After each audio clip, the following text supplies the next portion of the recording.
नमस्ते विद्यार्थी मित्रांनो, मी आहे प्रवीण दत्तात्रय गवळी। सध्याला मी माहीम मुंबईमध्ये व्हिक्टोरिया हायस्कूल येथे सहाय्यक शिक्षक म्हणून काम करत आहे, कार्यरत आहे।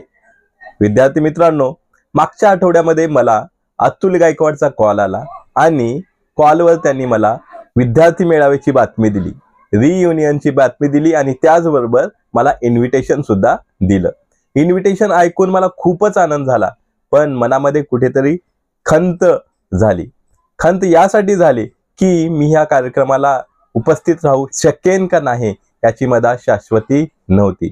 शाश्वती या कारणाने नव्हती कारण की 10वीच्या परीक्षा संपलेल्या आहेत।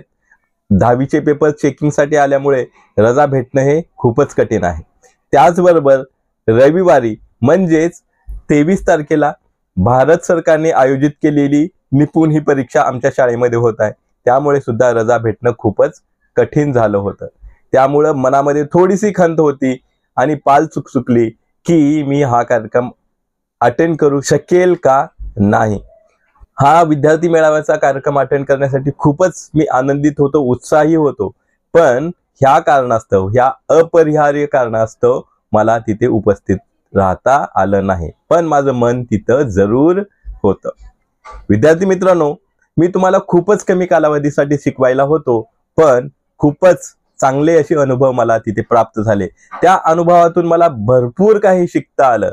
शिकणं हे खूप महत्त्वाचं असतं आणि चांगल्या आणि वाईट दोन्ही प्रकारच्या अनुभवातून आपल्याला काही ना काही शिकायचं असतं। त्याचबरोबर काही आठवणी, फॉर एक्झाम्पल ही पश्चिम महाराष्ट्रातील गेलेली सहल ही सुद्धा अविस्मरणीय आहे। त्याचबरोबर छोटे मोठ्या या गोष्टी शाळेमध्ये घडल्या होत्या, इंटर्नशिप मध्ये घडल्या होत्या, त्या सुद्धा माझ्या मनामध्ये तशाच राहिलेल्या आहेत, आठवणी राहिलेल्या आहेत।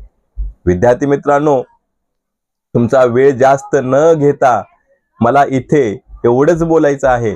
विद्यार्थी मित्रांनो, तुम्ही तुमच्या क्षेत्रामध्ये आता मास्टर असाल, तुम्ही क्षेत्रामध्ये प्रगतीपथावर असाल आणि अशाच प्रकारे पुढे पुढे प्रगतीपथावर आणखीन यशस्वी टप्पे तुम्ही पार करो, अशाच प्रकारे ईश्वरचरणी प्रार्थना करतो। आणि त्याचबरोबर पुन्हा कधीतरी आणखीन रियुनियनचं आयोजन करावं आणि त्यावेळेस नक्कीच मी येण्याचा प्रयत्न करेन। सर्वात महत्त्वाचं मला इथे सांगायचं आहे की एवढी माझी आठवण ठेवून तुम्ही मला इन्व्हाइट केलं, त्याबद्दल धन्यवाद। आणि तुमच्या पुढच्या जीवनासाठी, तुमच्या यशस्वी जीवनासाठी शुभेच्छा।